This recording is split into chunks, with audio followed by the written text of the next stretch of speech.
মনে হচ্ছে, এটা বাস্তবতা অত সহজ না। এটা যাদের জীবনে সেট হয়ে গেছে, ওদের জীবন পরিচ্ছন্ন করে দিয়েছে আল্লাহ।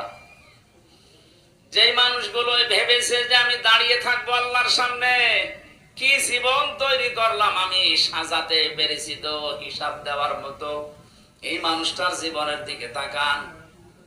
শত শত মানুষের জীবন এরকম পড়েছি আমি। হযরত ওমর একজন, তার ভেতরে তার সন্তানটা ভর্তি করলেন মাদ্রাসায়। হযরত আলী ওই সময় দেশের প্রধান বিচারপতি, তার সন্তান হাসান হুসাইন দুইজনকে দিলেন মাদ্রাসায়। হযরতে হুসাইন বারবার তিনি কলম ফেলে দিচ্ছেন, আব্দুল্লাহকে ডাকিন বাড়ি বললেন তুলে দাও। তার রাগ হয়ে গেছে, ডাক দিয়ে বলছে, হুসাইন কলম ফেলো নিচে, আমারে তুলতে বলো, আমি কি চাকর, আমি কি তোমার খাদেম নাকি? হযরত হুসাইন রাগ করে বললেন, তুমি তো শুধু খাদেম না, খাদেমের বাচ্চা খাদেম। সেই সময় তিনি প্রেসিডেন্টের ছেলে। এক দৌড়ে বাড়িতে এসে বলে, আব্বা আমি আর পড়বো না মাদ্রাসায়। কি হয়েছে? হুসাইন আমাকে মানুষের সামনে গালি দিয়েছে, তোমারেও দিয়েছে। বিচার যদি না করো মাদ্রাসায় পড়া আমার বাদ। ঠিক আছে। সামনে খুতবা দিচ্ছিলেন তিনি, হঠাৎ আলোচনা বন্ধ করে দিলেন। ডাক দিয়ে বললেন, হুসাইন আসো? হ্যাঁ। এদিকে আসো। তুমি আমার এই ছেলেকে মানুষের সামনে খাদেমের বাচ্চা খাদেম বলে গালি দিয়েছে। হ্যাঁ দিয়েছি। কেন দিলে? মামা বুকে হাত দিয়ে বলেন তো, আপনি কি আমার নানার খাদেম ছিলেন না?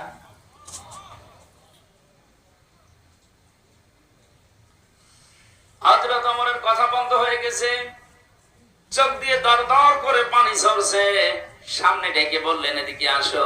যে কথা বললে এটাকে লিখে দিতে পারবে? কাগজ কলম নিয়ে আসে।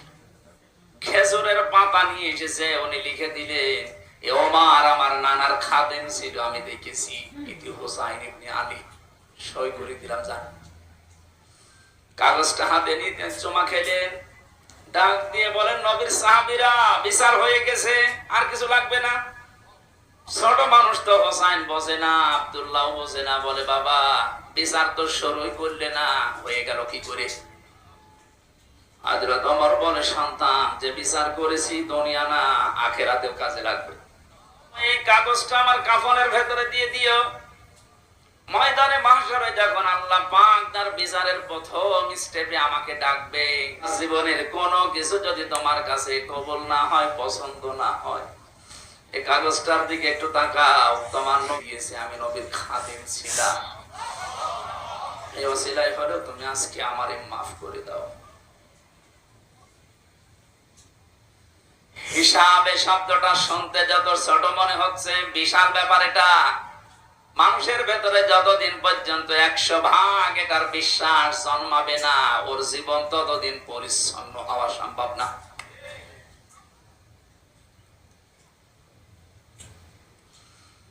বিচারের প্রথম ধাপে যেহেতু আল্লাহ আপনাকে একা ডাকবেন, কেউ সাথে থাকবে না।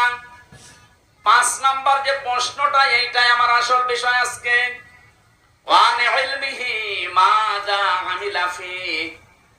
তোমাকে যতটুকু জ্ঞান দেওয়া হয়েছিল, যতটুকু তুমি জানতে, তার কতটুকু মানতে, এটা বলো আজকে। হযরতে তালহা রাদিয়াল্লাহু তাআলা আনহু এবং আবু দারদা রাদিয়াল্লাহু তাআলা আনহু, এই দুইজন মাঝে মাঝেই বলতেন, নবীর সাহাবীরা, নবীর মুখে যত কথা শুনেছি, যত হাদিস শুনেছি, সবচেয়ে বেশি ভয় হয় হাদিসের এই অংশটার দ্বারা। যতটুকু জানতে, তার কতটুকু মেনেছো, ওইটা বলো। আমার মনে হয় এ প্রশ্নে আমরা অধিকাংশ মানুষে ধরা খাবো।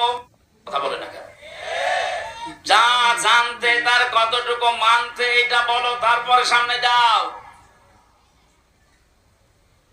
এখানে জ্ঞান অনুযায়ী যারা আমল করে, এরা আল্লাহর ভাষায় আলেম।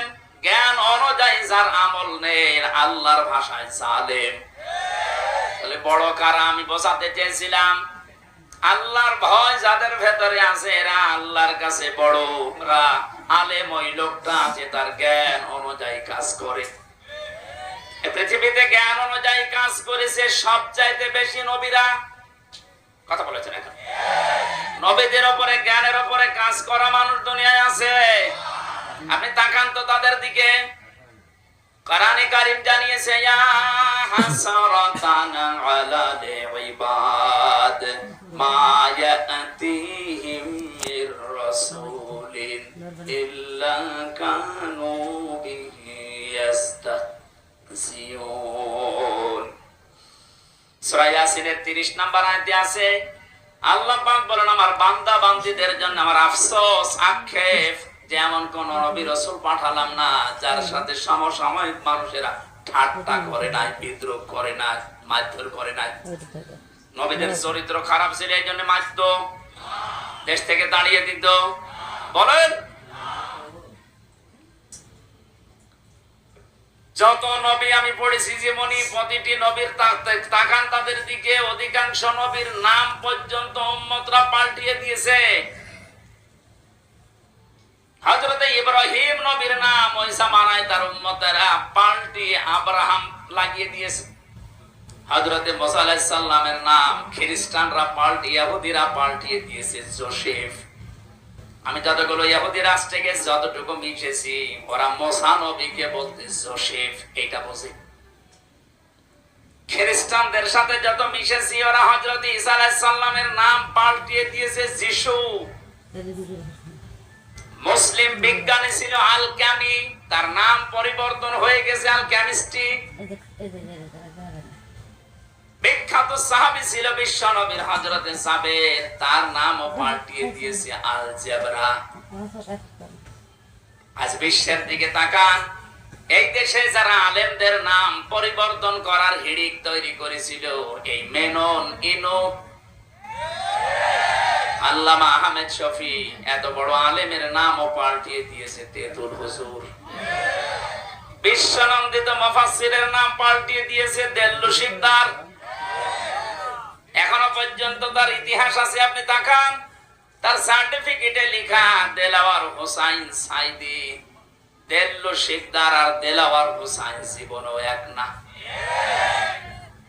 আব্দুল কাদের মোল্লার নাম দিয়েছে কসাই কাদের। আমি কয়েকদিন আগে গিয়েছিলাম ফরিদপুরের সদরপুরে, এ মহান ব্যক্তির কবর জিয়ারত করে ওনার গ্রামের যত মানুষ, যে মানুষের কান্নাকাটি দেখেছি, সবাই বলছে কসাই কাদের আর আব্দুল কাদের মোল্লা এক না। আমার নাম পাল্টিয়ে দিয়েছে, আমার নাম দিয়েছে পিসকে হুজুর। আমি পিসকে,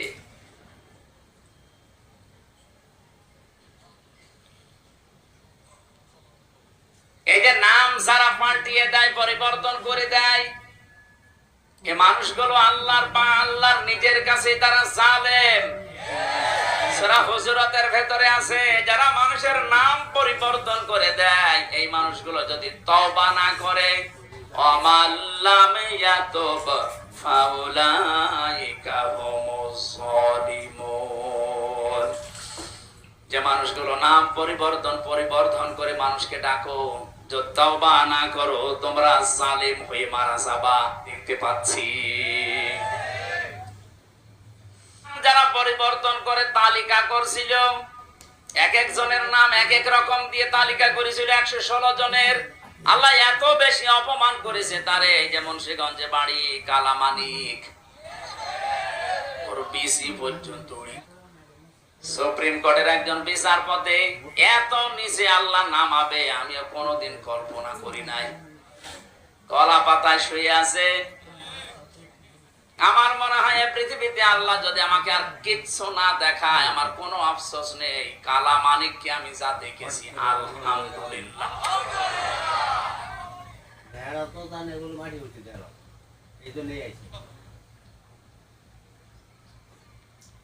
এবার আসেন তো যে কথা বলতে চাচ্ছিলাম, আল্লাহর কাছে বড় যেহেতু আলেমরা, এদের সম্মান, মর্যাদা, ইজ্জত, শ্রদ্ধা এটা দেওয়া লাগবে, নয়তো আপনি নবীর উম্মত হতে পারবেন না।